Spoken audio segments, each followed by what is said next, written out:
You are not in space.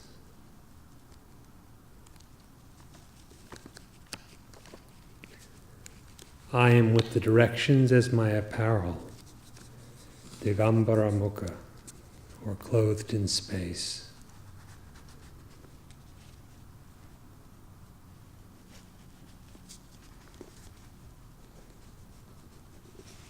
What is your form? In what are you clothed? He says, like space, you are clothed in nothing. There is nothing wrapping around your true nature.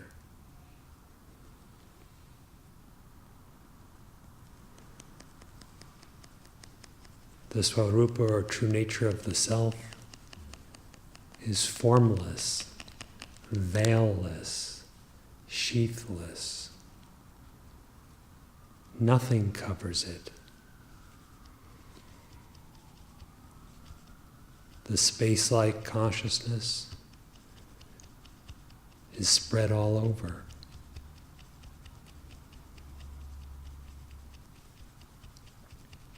With nothing covering, with no ignorance to hide the view. It is entirely free by its very nature.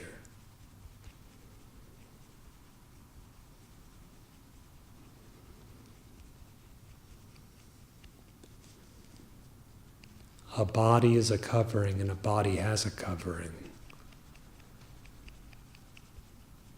Is there a covering for consciousness?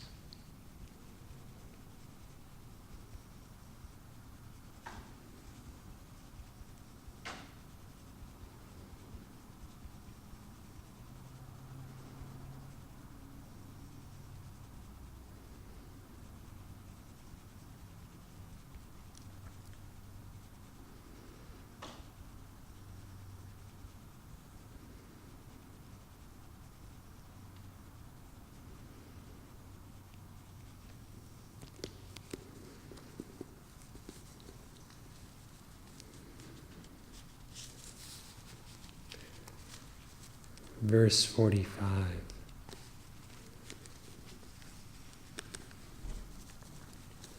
I am free from is and is not. I am without the negative syllable, na, in any attribute. I am of the nature of all that is only consciousness. I am existence, consciousness, bliss.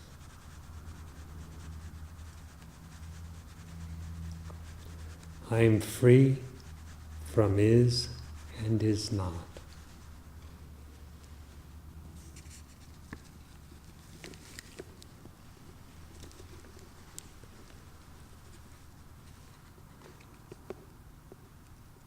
You may think something is. You may think that same thing is not.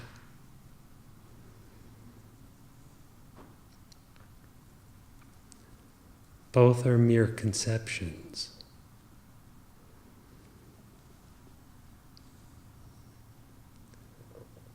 What is it that does not fall in the context of such conceptions?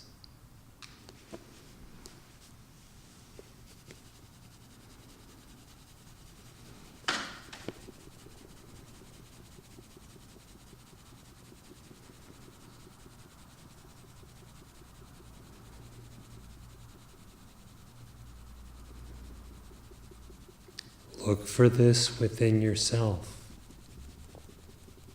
He has not changed topic. He is still speaking only of yourself, the innermost, the space-like, the bodiless.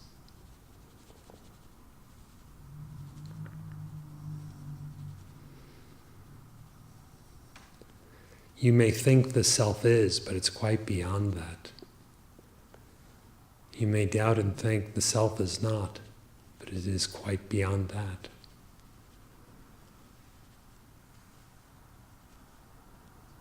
Who are you?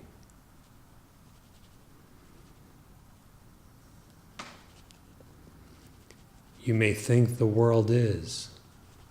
You may think the world is not. Who is it that knows both views, both ideas?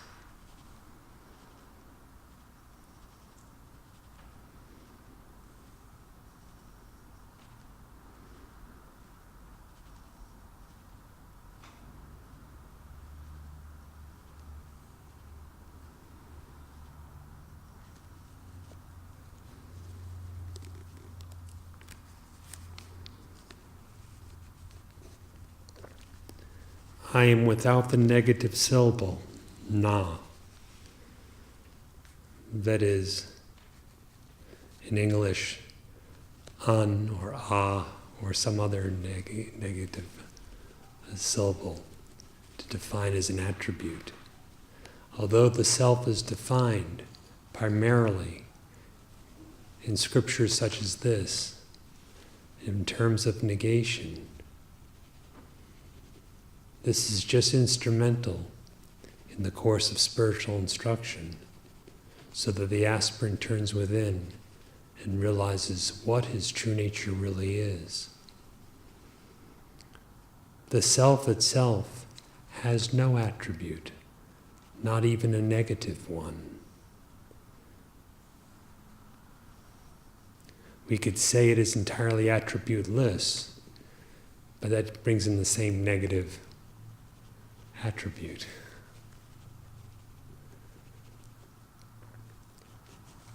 So dive within and realize, proceeding in the direction that these negative attributes point out, to see what exactly is it that's being indicated by means of negation.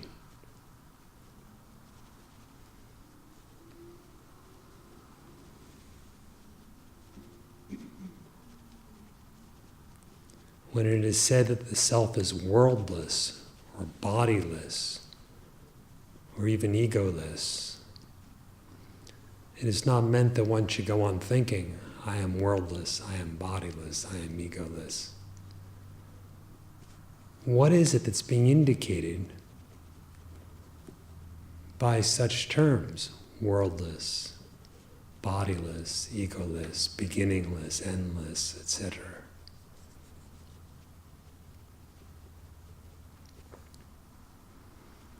What is it that's indicated when we say neti neti, not thus, or not this, not this?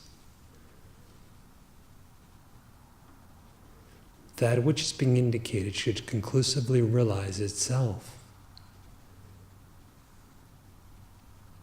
the nature of which is lauded by all these negative or negation-containing statements.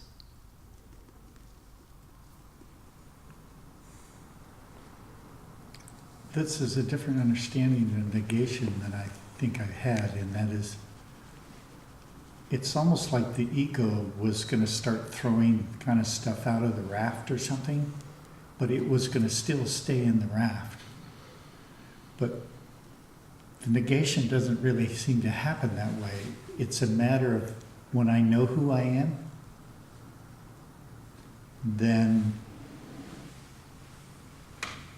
it negates it and destroys the concepts, the wrong concepts that I've had about myself, that I'm in a body or that I have a mind.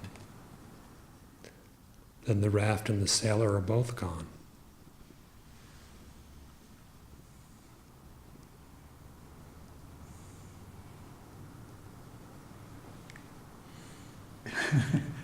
That's very much my experience this evening. It's just like it just washed away with a tide that's far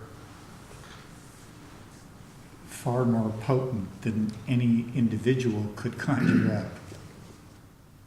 In the flood tide of being, consciousness, bliss, which is revealed by this knowledge, no one and nothing else remains. Just one vast expanse of peace.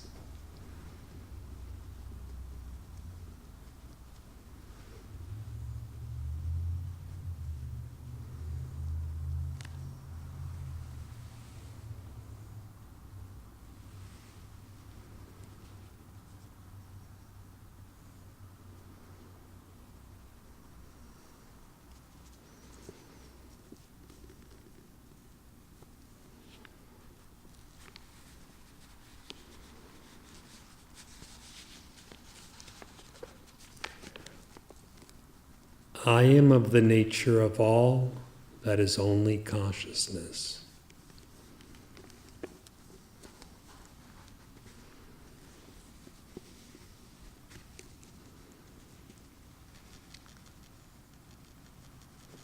There is no multiplicity of consciousness. There are not several consciousnesses.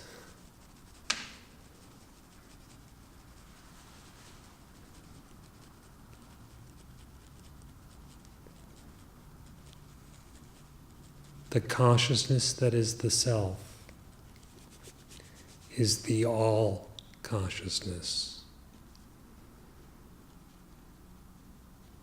with no individuality to interrupt it. It is utterly undivided.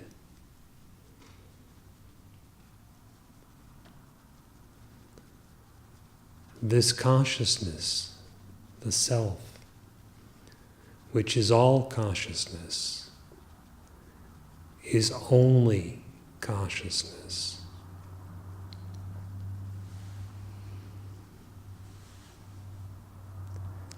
And your nature, the nature of the I, is only that.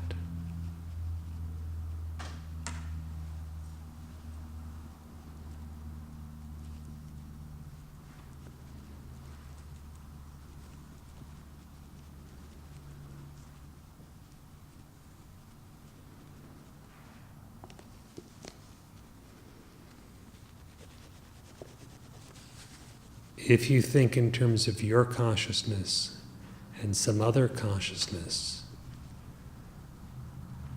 you're thinking of illusory limitations superimposed upon consciousness and not knowing consciousness itself as it is.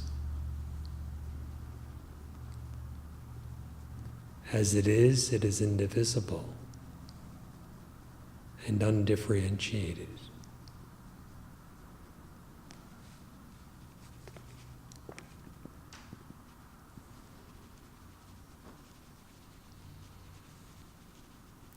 What is consciousness never becomes otherwise. It never becomes different from its nature. Just as existence never ceases to exist.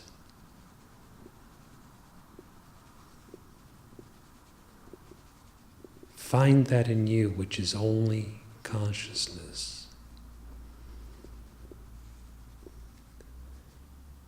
And by the inquiry, who am I? Realize that to be entirely you. Again, the consciousness is not a part of you, nor are you a part of it.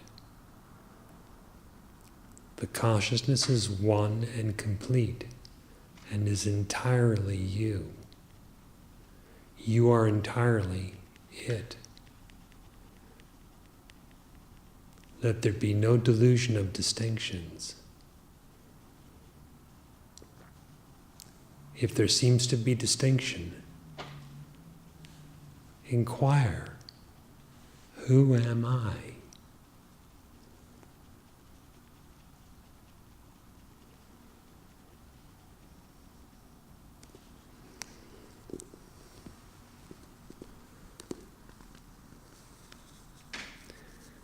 Upon such inquiry, what will be realized?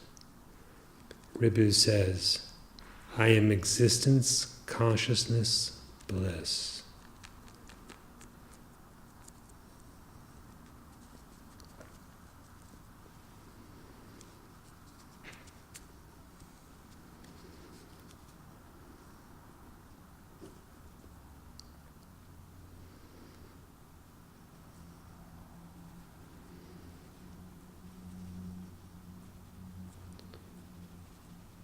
You hear this again and again. I am existence, consciousness, bliss. What does that mean? What does it actually mean?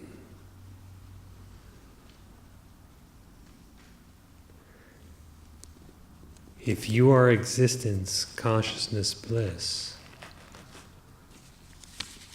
where is bondage? If you are existence, consciousness, bliss, where is birth? Where is death?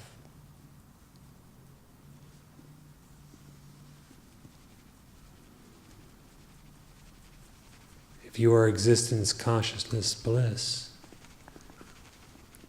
where can there be unhappiness? How could it be?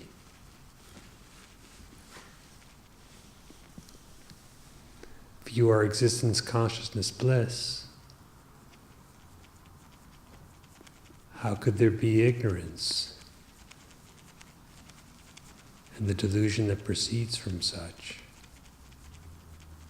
Bliss will not be unhappy. Consciousness, being pure knowledge, will not become ignorant.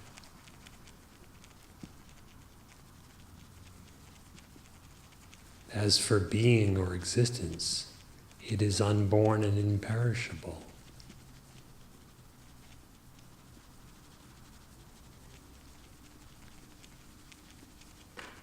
If there seems to be someone else thinking, I would like to know that I am existence, consciousness, bliss. What is that I? So what is knowledge in existence, knowledge, bliss referring to?